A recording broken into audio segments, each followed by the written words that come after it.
Shalom, selamat pagi. Sate pagi hari ini bertemakan takut membuat komitmen.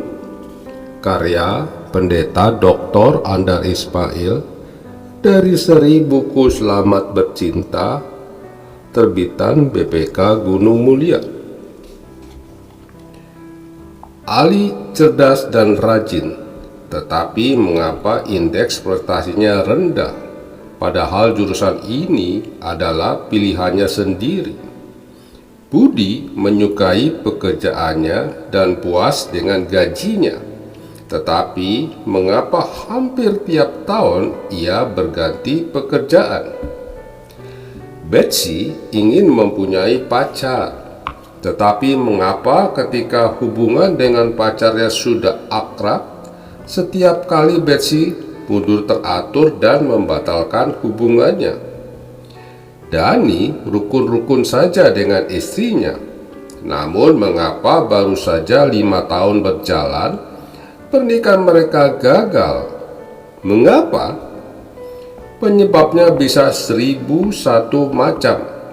Akan tetapi melalui konsultasi psikologis ada kemungkinan ditemukan kecenderungan berupa ketakutan membuat komitmen pada kasus-kasus itu. Apa itu komitmen? Berkomitmen berarti meningkatkan diri pada sesuatu atau seseorang tanpa disuruh atau diminta. Ia merasa diri bertanggung jawab kepada dirinya sendiri atas suatu tugas atau atas diri seseorang. Komitmen adalah tekad yang bukan hanya diwacanakan, melainkan juga dilaksanakan. Salah satu ciri komitmen adalah pelaksanaannya yang konsisten dan kontinu. Komitmen adalah kesediaan mengambil dan memikul suatu tanggung jawab yang sebetulnya tidak usah atau tidak harus ditanggungkannya. Berkomitmen adalah menyuruh diri membuat kontrak dengan diri sendiri untuk melaksanakan sesuatu dengan keteguhan dan kepastian. Harap komitmen dibedakan dengan komiten, yang berarti tidak yang mengutus atau memberi kuasa. Komitmen bisa terjadi pada tingkat yang berbeda-beda. Ini beberapa contoh. Seorang anak ingin membuat mobil-mobilan dan box bekas, lalu ia mulai mengerjakannya dan menyelesaikannya sampai tuntas. Seorang ibu tiap hari menyiapkan makanan yang bergizi sebab ia ingin anak-anaknya tumbuh sehat. Seorang manajer bekerja keras bersama karyawannya untuk memajukan perusahaan. Seorang presiden memberi teladan kejujuran dan menghentikan pejabat yang tidak jujur. Orang-orang itu berkomitmen. Apa yang membedakan komitmen dari kewajiban? Komitmen bukan sesuatu yang kita lakukan karena diminta atau diwajibkan, melainkan prakarsa sendiri. Komitmen timbul setelah proses pertimbangan yang lama dan matang. Komitmen dilaksanakan bukan dengan sikap kadang-kadang mau, kadang-kadang tidak, melainkan secara konsisten dan sinambung. Komitmen dilaksanakan sampai tuntas. Komitmen bisa berlangsung beberapa jam. Misalnya kita berkomitmen membantu membersihkan rumah yang kebanjiran. Atau komitmen bisa berlangsung seumur hidup, misalnya dalam pernikahan. Apa komitmen selalu baik? Tidak. Bisa juga orang berkomitmen untuk hal yang buruk. Misalnya, melibatkan diri pada suatu kelompok atau ideologi yang menyebabkan kebencian, atau ia berkomitmen untuk berbuat jahat. Akan tetapi dalam bab ini kita membicarakan komitmen dalam arti netral dan baik. Nehemia adalah contoh orang yang berkomitmen. Ia seorang Yahudi yang ditangkap dan dipekerjakan di Persia. Pekerjaannya adalah juru minuman istana. Jabatan itu tinggi dan mirip kepala staf istana. Pada suatu hari, Nehemia mendengar bahwa pembangunan kembali Yerusalem yang hancur akibat perang terhambat.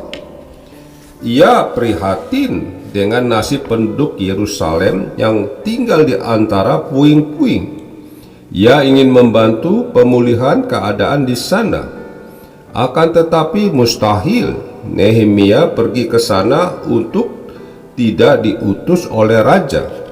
Untuk maksud itu, ia berniat meminta belas kasihan raja, dan Nehemia berdoa, "Ya Tuhan, berilah telinga kepada doa hambamu ini, dan biarlah hambamu berhasil hari ini dan mendapat belas kasihan dari orang ini."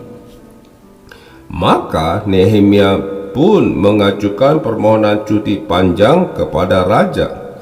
Ternyata raja mengizinkan, bahkan mendukungnya. Nehemia diberi mandat atau kuasa dari raja untuk memulihkan kembali kehidupan di Yerusalem. Itu terjadi pada tahun 445 sebelum Masehi. Begitulah Nehemia siang malam mengerahkan seluruh penduduk Yerusalem berpartisipasi dalam pekerjaan besar ini.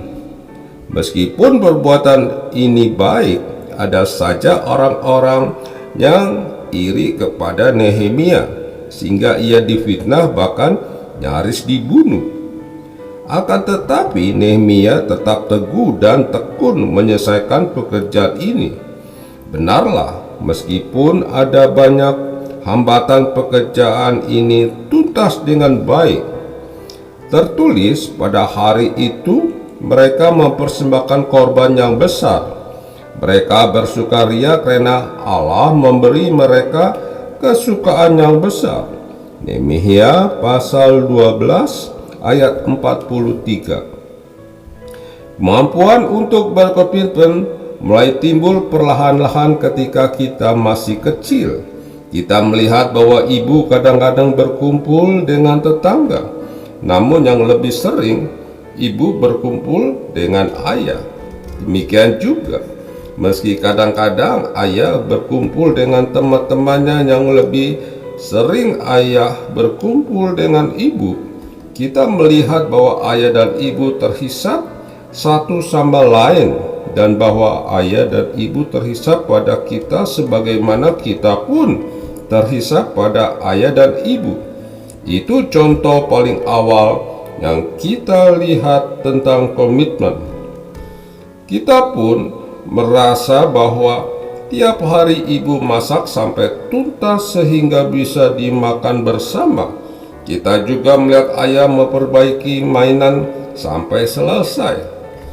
Kita melihat bahwa pekerjaan-pekerjaan itu dilakukan oleh ibu dan ayah dengan kesenangan dan kesungguhan. Kita lihat bahwa ayah dan ibu saling bantu tanpa diminta, dan tiap hari kita melihat teladan tentang komitmen. Lalu kita juga sering dilibatkan oleh ayah dan ibu melakukan sesuatu.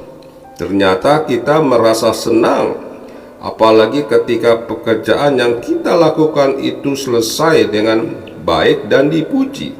Kita belajar berkomitmen. Kita belajar berkomitmen karena kita melihat ayah dan ibu saling mempercayai satu sama lain.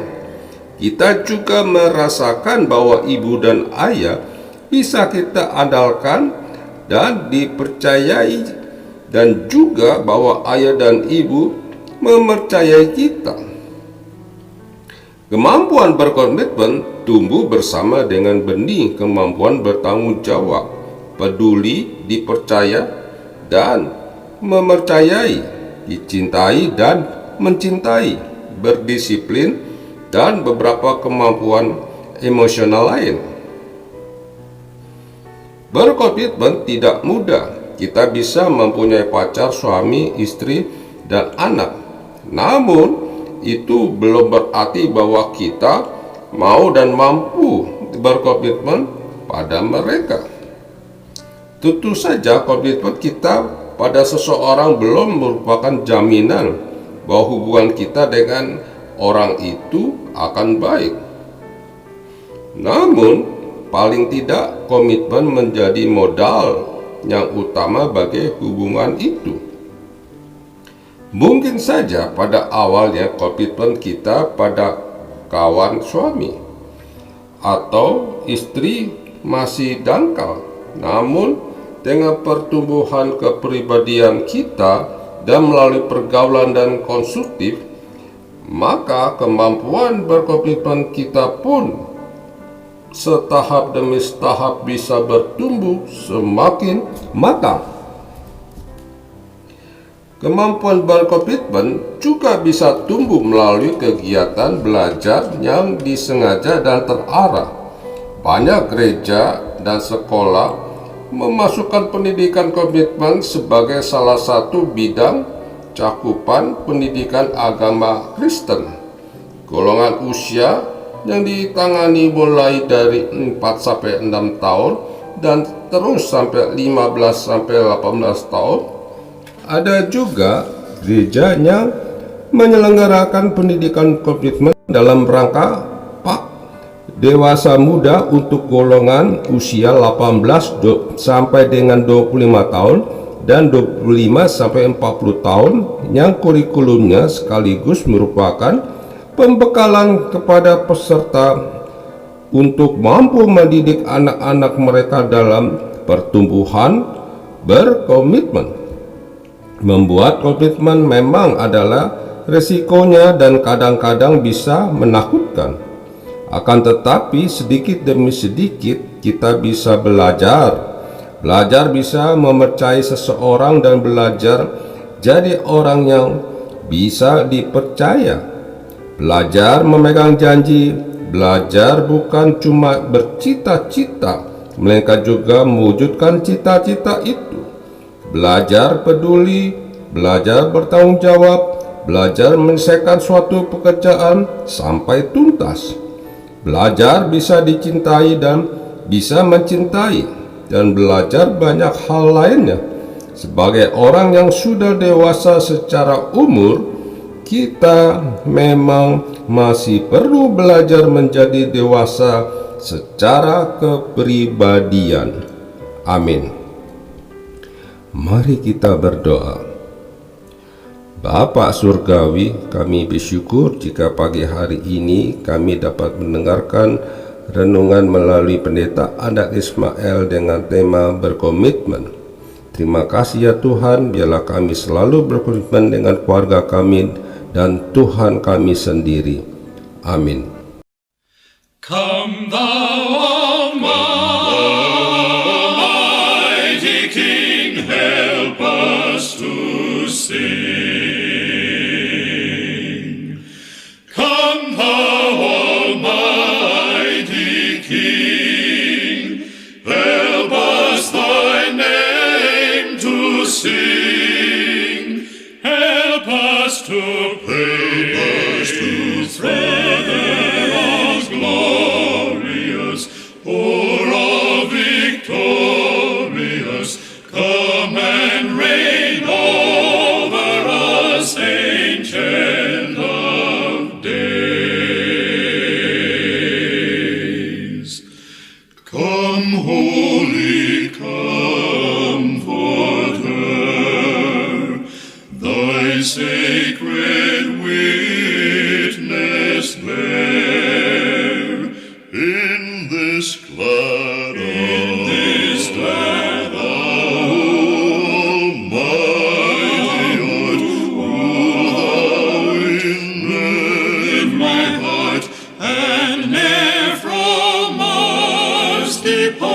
Spirit of power.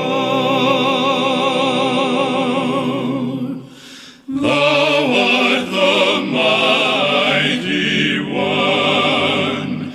On earth thy will be done. From shore to shore, thy sovereign majesty may we in glory see, and to eternity love and adore, and to